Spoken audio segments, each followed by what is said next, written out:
Hi everyone, this is Ranko with Neowen, and today we are taking a look at the LG K61. This is a lower mid-range smartphone that was announced, well, more so mid-range, normal, I guess, mid-range smartphone. That was announced back in February. Released in the second quarter in the Americas, but apparently not the United States because I couldn't find it on LG's website there. But it is available in Europe as of very recently. So right off the bat, just looking at the box, there's no LG logo on this, but it does tell you that it includes a jelly case twice. So interesting priorities. There is an LG logo on the top, by the way, but still, I find it interesting that there's only one LG logo and that it's not that easy to find. I mean, it's not that prominent, but they need to tell you that there's an included case twice. So those are interesting priorities. So we're just gonna go ahead and open this. And of course we have the phone right away. The box itself is a little different than usual. I kind of appreciate things being done differently. So we're gonna just open that up, see what else is in here. Manuals or whatever. There's the case that they advertise so strongly, and then there's of course the power brick, which is really tiny and really round. I think it's kind of cute. So that's a 10-watt charger, so it's not going to be fast charging by any means, but it is charging, and it is at least USB Type-C, if I can show it. Yeah, I can kind of see. There we go. So there's that. And there's some features listed here too. So there's 4 cameras, a 6.53-inch Full HD display. There's durability certification for military standards, and a Google Assistant button. So this costs €279.99. That is competing directly with the TCL 10L, which I also reviewed recently. And in terms of specs, there's a MediaTek Helio P35 in here, 4GB of RAM, and 128GB of storage. Compare that to the TCL 10L, and it's a mixed bag. So the Helio P35 is not as fast, according to benchmarks, is not as fast as the Snapdragon 665 that's on the TCL. And there's also less RAM here, so 4GB compared to 6 on the TCL. And it's at that point, weirdly enough, phones with 4GB of RAM are already at that point where they sometimes struggle to keep a lot of apps in memory, so switching apps may not always be as fast as you would like it to. But the 128GB of storage, that's an advantage over the TCL. And I feel like that's maybe a bigger deal. 64GB is at a point now where I feel like you can fill that up relatively easily. 128GB of storage is more than enough for me personally. So I'm comfortable with that. So going around the phone, it's a bit of a fingerprint magnet. Let's just take out these stickers if I can. There we go. That's one. And that's... Ow. That wasn't supposed to happen. Okay.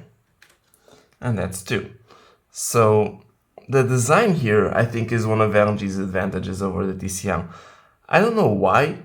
I like how round it feels. It's really, I don't know, it's just attractive to me. So the back has this sort of lines going underneath it, I guess. The way it reflects the light, it kind of looks like there's some lines under the plastic. It's really interesting. I kind of like how that looks when it's reflecting light. I don't think there are any other colors for this, so this is the only option. And it looks, I like it. I like it more than the TCL 10L, I think. In terms of the camera setup here, 4 cameras like the TCL, and the setup is actually very similar. So there's a 48 megapixel main camera, an 8 megapixel ultra wide, And then there's a 5 megapixel depth sensor for those portrait pictures, and a 2 megapixel macro camera. Let me just try to clean this up a little bit because I feel like there's a lot of dust on that. I've said before, I'm not a huge fan of macro cameras and depth cameras just being here, like when you could have like a telephoto, for example. I much prefer that versatility of zooming in into things from like a wide angle all the way to a telephoto. But whatever, this is what they chose, and I've seen it so many times now that I don't really care that much. Like I said, the design on the back, I think it's really cute. There's a fingerprint sensor on the back, of course, and going around the phone itself, a SIM card slot there, power button, this is on the right side. On top there's just a microphone. On the left side, the volume rocker and the Google Assistant button that we were talking about earlier. And on the bottom, USB Type-C, a bottom firing speaker, another microphone, and the 3.5mm headphone jack. So then, with all that said, there's the display here. Like I said, it is a 6.53-inch Full HD Plus display, obviously LCD, not AMOLED, and it's actually almost identical in specs-wise compared to the TCL 10L. Same size, same resolution. They're both LCDs, and they both have a punch-on cutout for the camera. So very, very similar. And this is a 16 megapixel camera. Again, I think that's the same as the TCL 10L. So a ton of similarities right off the bat. So we're gonna set this up. Okay, so once it's set up, which it finally is, that took a while. This is what it looks like. This is LG's UI later.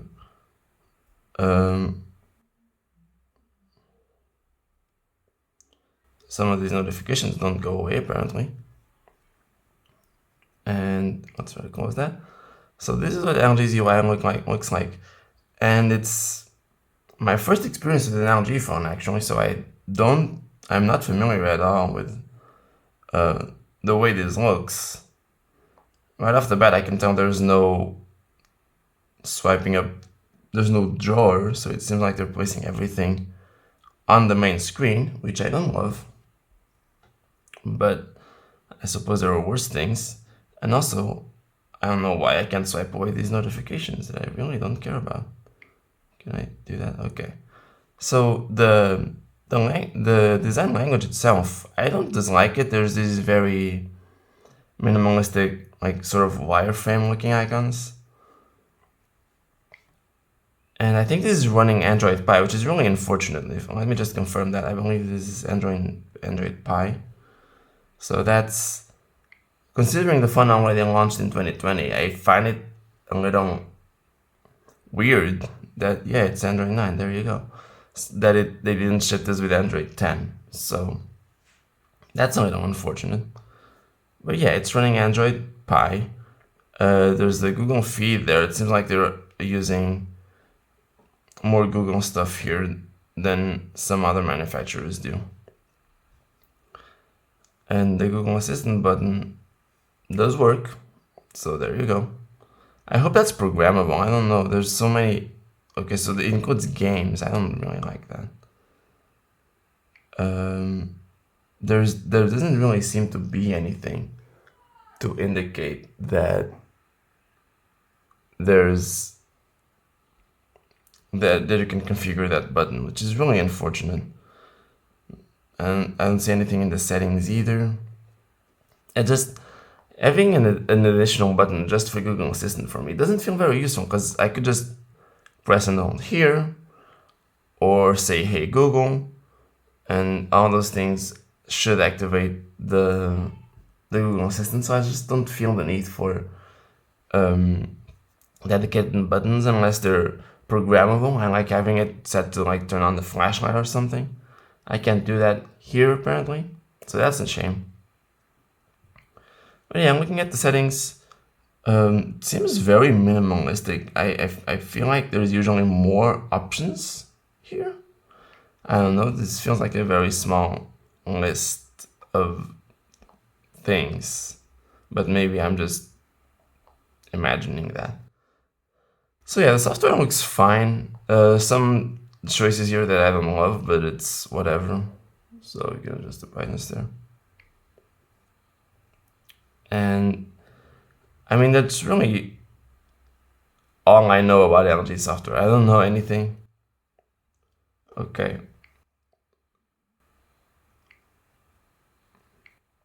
Well, so there's a bunch of gesture things that you can use to switch between cameras. That's interesting.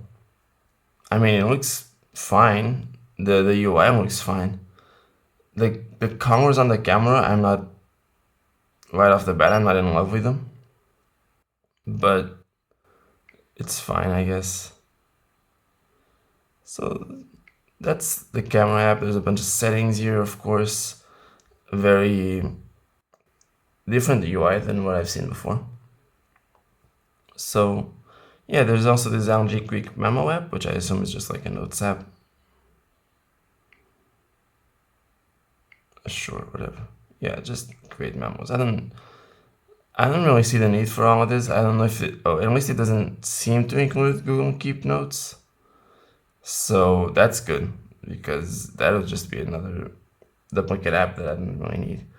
That seems to be a positive here. There's not a lot of duplicates between Google Apps and LG stuff.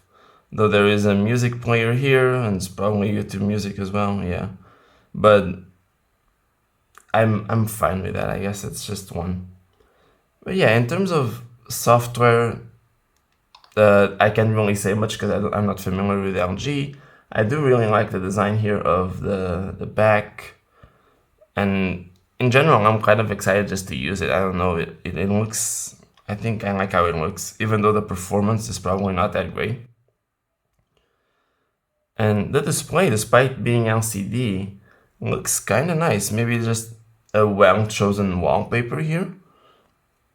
But I do like the color reproduction here on that background. So yeah, I will be reviewing this in the coming weeks. But for now, that's all. I hope you guys liked the video, and I'll see you guys in the next one.